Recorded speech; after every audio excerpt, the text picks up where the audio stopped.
अजित पवार यांचे खंदे समर्थक आणि विधानसभाचे उपाध्यक्ष अण्णा बनसोडे स्वतः आपल्या सोबत आहेत। अण्णा, मागील अनेक दिवसांपासून तुम्ही स्वतः प्रयत्न करतायत, तुम्ही आधी वक्तव्य केलेलं आहे की पवार कुटुंबांनी एकत्र येणं गरजेचं आहे, राजकीय दृष्ट्या ही एकत्र येणं गरजेचं आहे।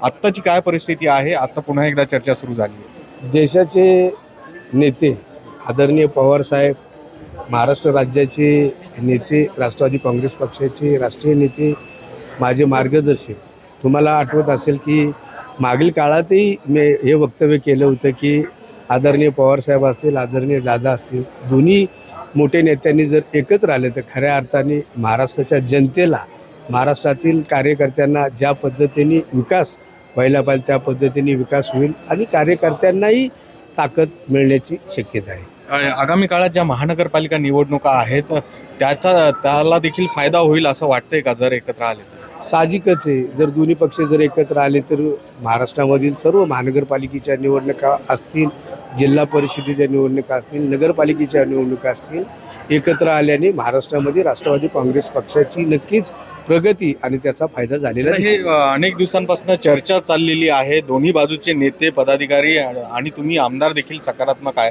मग विलंब का आला? राष्ट्रवादी काँग्रेस पक्षाचे दोन्ही खासदार, दोन्ही पक्षाचे आमदार, दोन्ही पक्षाचे जिल्हाध्यक्ष, दोन्ही पक्षाचे अध्यक्ष आणि दोन्ही पक्षाचे सर्व कार्यकर्ते यांची मनापासून इच्छा आहे की दोन्ही पक्षांनी एकत्र येऊन काम करावे।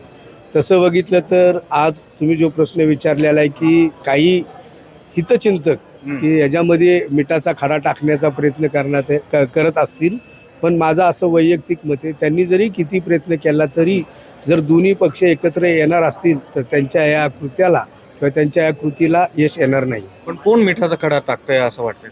आता आमच्या दृष्टिकोनानं तर कोण नाही, पण पत्रकार म्हणून जर तुम्हीच हा प्रश्न विचारला, प्रत्यक्षात कोण मिठाचा खडा टाकण्याचा प्रयत्न करते त्याचाही शोध तुम्ही करावा अशी माझी विनंती आहे। अर्थात त्यामुळे एकंदरीत या दोन्ही पवार कुटुंबियांना राजकीय दृष्ट्याही एकत्र येण्यापासून कोणी रोखतंय का? मिठाचा खडा कोण टाकतंय हा प्रश्न या निमित्तानं उभा राहिलाय आणि अर्थातच हे दोन्ही कुटुंब एकत्र आल्यानंतर पुढील काळात ज्या निवडणुका आहेत त्याला देखील फायदा होईल असं सगळ्यांचं मत आहे। या सगळ्या भूमिकेचा विचार दोन्ही पक्षाचे नेते किती सकारात्मक पद्धतीने करतील याकडे सगळ्यांचं लक्ष लागलं आहे। सुरेश पाटील सर, गोविंद वाकडे, न्यूज 18 लोकमत, पिंपरी चिंचवड।